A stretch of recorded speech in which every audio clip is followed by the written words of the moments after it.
Hello again. You're watching another one of our fabulous training videos. I'm Christopher Brannon with the Coeur d'Alene Public Library and the Cooperative Information Network. And I'm George Williams. I'm the Next Search Catalog Coordinator for Northeast Kansas Library System in Lawrence, Kansas. And this is a training video hosted by koha-US. So here's the koha-US website. Right now, you'll see a logo here for KohaCon 22.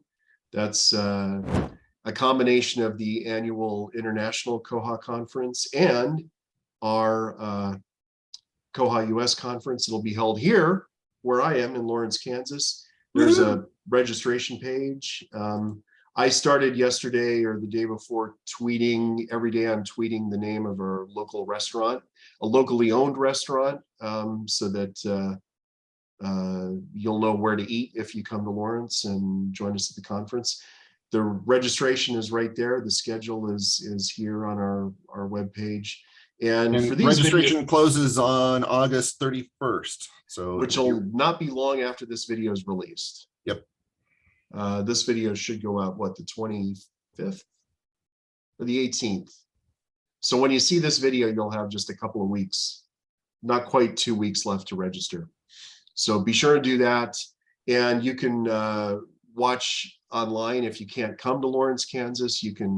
It'll be streamed live on YouTube. And so please come to the conference, meet other people. And of course, for these videos, you can find these videos on the Learn page. If you go down to video playlists, you'll find all of the videos we've done here, which we're getting like in the 50s, aren't we? Yes. Quite a lot of videos. So lots of good training. And actually, since we're here, I'll mention this last episode we did was on SQL drill downs. Yesterday, I saw a comment on the Bywater Solutions Slack channel where somebody said, well, let me look it up over here and see what they said. Does anyone know how to run a report on clubs by selecting the name of a club from a dropdown? I can't figure out how to make it so you can select names from the table. It isn't an authorized value. And so my comment was, what I'd suggest is you create two reports. And this is exactly what we discussed in last week's SQL drill downs video. The first report will just be a list of, will actually get the information you want from the club, and it'll have a free text field in there where you can put in the club name. And then I said, and then you create a second report so that you can link the club name to that report. You just get a list of club names. And who wrote that? Oh, it was you.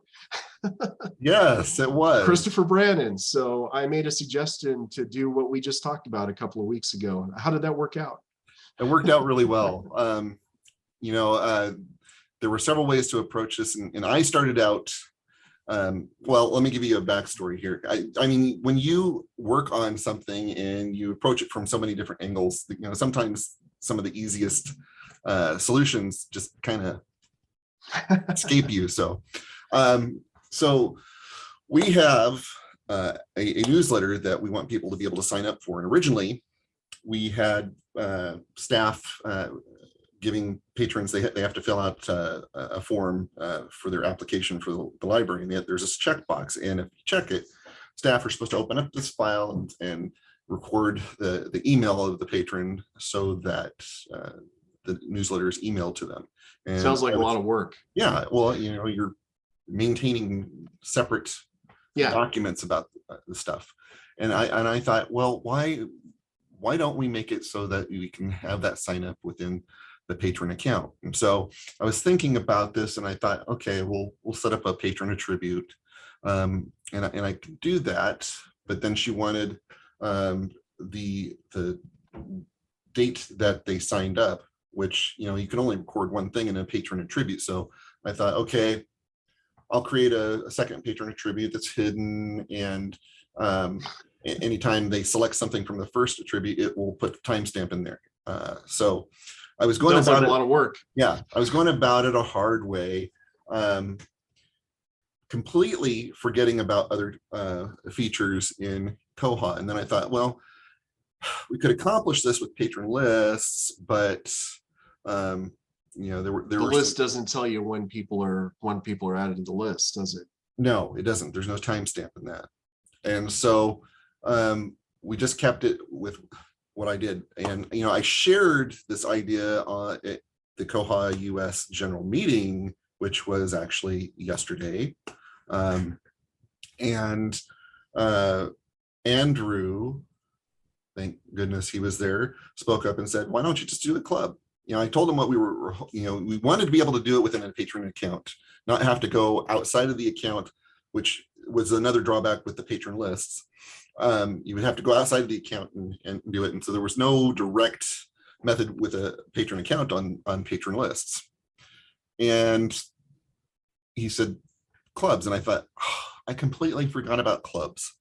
So I went in there and looked around and thought, this is perfect. I'll do it with clubs. Yeah, it has a timestamp and everything. It records the date that and then a patron can actually go into their own account in the OPAC and sign up for the club without staff intervention. And they want them to do that, yes. Yeah, and you could even have them enroll themselves in the club if they want that way. So, and you can kind of do that with the patron attributes, but the drawback with having a couple attributes tied to one another was I couldn't allow multiple instances of that. So if you wanted to have more than one particular newsletter or thing that they sign up for, it didn't work because it was tied to another attribute, and that would be rather difficult to accomplish. So this was a perfect solution. So I converted everything over to that, but I was running into an issue with the report on it, that we would want to gather all the emails for the patron for. So I threw it out on the Slack channel for Bywater, asking if there were any good ideas. And while I threw that out there, I thought, okay, what I was trying to accomplish was I didn't want to have staff fill in the name of the newsletter that they wanted, the enrollment for, because there's several newsletters or clubs or whatever in there. They just want the one club or newsletter. So, how am I going to do that? The club table is not an authorized value. So it's not one of the other tables that you can, grab that information and create a drop down, to have a preformed list. So I thought, okay, well, I could probably accomplish that with an authorized value. It just means it's going to be static. It won't have any other clubs or newsletters added to it unless I update that particular authorized value. But that's one way to accomplish it. And as I was doing that, both you and Andrew came back with the comment about our last video, a report within a report. It's like, yeah, okay, I was just racking my brain trying to figure out how am I going to populate something so that they can choose which one they want. And you came up with the idea of using the drill downs like we showed, where you're grabbing the names of all the clubs and creating a link that runs the secondary report that gets you the data you want. And so, in fact, let me share. Yeah, I'd like to see this. Yeah. Okay, so here's my report that just basically gives the contents of a specific club, but when you run it, it asks for the ID. So it's basically the ID of the club. And so what I have here is I have another report that gets you the names of all the clubs. Give me a list of the names and then a button to view the enrollment. And, that's basically a couple lines here. I'm selecting from the clubs table, the name, and then concatenating the ID within a link to that report. Right. And in fact, I'm still calling it test. Let me update this real quick here. All right. Better than test. Anyways, so, that's all there is to it. And so now All you have to do is click that view enrollment button, and then Yep. we'll see all these. Yeah, good. You've got one that doesn't have any confidential information. No, this is my test account, but it gives the date enrolled, the name, and the email, and so we can export the lists, and they can scrape all the email addresses out of there and email the newsletter to those people. In fact, we can enhance this by putting in phone numbers if somebody wanted to use us slightly differently, or put in an address if they wanted to mail something in the snail mail, they could do that. But this just made it easy. And, as I said, with authorized values, it's very static. I'd have to maintain that list of newsletters separately to work with this report. Whereas having a second report get that list is more dynamic. So all I have to do is create a club or a newsletter, and it will automatically be in this list and linked to the list of enrollments for that list. So that was a very good approach and very timely. But that is not why we are doing our video today. So what do you have for us today? We were going to talk about the difference between hide and show in jQuery. So hide and remove. Or hide and remove, yes. We've talked a lot about hiding things, but sometimes it's better to remove them. And so I've got a couple of quick examples here. So here in the OPAC, I'm in advanced search, and I've got this item type here, magazine. And maybe that's an item type that for whatever reason, I want to hide this. I don't want people to be able to see it. So I've got two choices here. I can use, I've got the selectors to isolate that checkbox under magazine here. And I'm going to go ahead and save that. And right now I'm just going to hide it. So if I reload the page, you'll see magazine will disappear. Cool. No longer there. And that's hide. Okay. And this one is remove.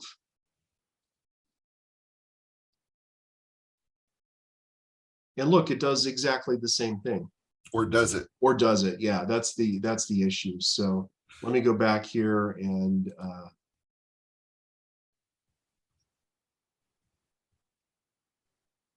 I'm going to comment out both of those. I'm going to show it with where we've got magazine there. And if I look at that selector, this is the whole line there. That's that whole element. Mm-hmm. And that's what I'm selecting. And so this is what it looks like normally. And what I'm telling it is wherever I see this ID item type PHR-9, I'm gonna either remove it or I'm gonna hide it. So if I just hide it and then reload the page, it's actually still there in the substructure of the page. In all of the code that builds the page, that's still here. So I could actually go in, if I know that it's there, I can go in and I can unhide it. Anybody can use their browser to go in there and bring it back to life, to bring it out of the dead, because we haven't taken it off the page. We've just made it invisible on the page. So let me do remove. And then reload the page so that we bring this back. And so now it's not even there anymore. I've made that whole element. Here we've got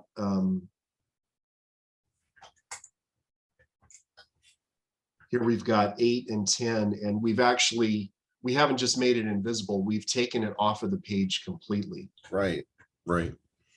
And so there's some instances where that is where you want to remove it from the page completely. It does a couple of things for you.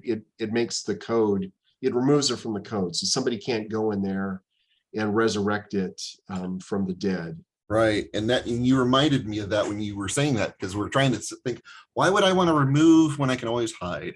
And sometimes there might be something sensitive that you need to remove, something that you really don't want people to be able to resurrect, like you said. And they can if they, I mean, technically with JavaScript, you could turn off JavaScript altogether and prevent it from happening, prevent the removal, but you're making it much harder if you use remove versus hide. And I found a couple of places where if you, there's a couple of instances I've had in the past where if you just hide something, that element may still take up some space on the page. And so if you want to get a cleaner look, remove usually works better, because remove doesn't just make it invisible and leave maybe a placeholder there. Remove removes it from the page completely. Right. It allows the other elements to fit into that space. There's also a case like, for example, something that just came to mind. Excuse me. Turn that off. Something that just came to mind was we have a validation form for our patrons, and I have all these rules and everything, but basically what we have done is we have replaced the save button in the patron editor with another button that has more to it that works with that validation code. And right. So I've actually replaced it, and hiding it is not a good option in this case, because you don't want the chance of that hidden object having some ill effect. I wanted to replace the button with same name and characteristics, so the page would still function the way it's supposed to, but I also wanted to add some characteristics to it that I couldn't add to the original button. So in that case, I removed that button. I didn't hide it because I didn't want some side effect with that hidden button in this case. Yeah, the one thing I would say too is that you don't want to remove anything that might be an essential part of the page. Right. Yeah. If you're working with forms, yeah, it might be a better idea if you need to get rid of an element in a form, better to hide it than remove it, because sometimes if you're trying to submit a form and it needs something there, it's expecting something there and it's not there, it might barf on you. And I've dealt with broken pages before. You can get into some trouble if you remove elements that the page is expecting to see when it's doing something else, or if something else on that page relies on that element. So you kind of have to assess whether or not you want to remove or hide. Remove is a good option if you want to keep people from being able to unhide things. And it's also a good option if you want to be able to clean up the page code a little bit and not have to sift through stuff that isn't necessary. But hide is the way to go. Is a little bit safer. It's the way to go if you're dealing with form elements or things that other parts of the page still rely on, even though you don't want people playing with it. Right. So that's all we wanted to talk about today, and we'll see you in a couple of weeks. All right.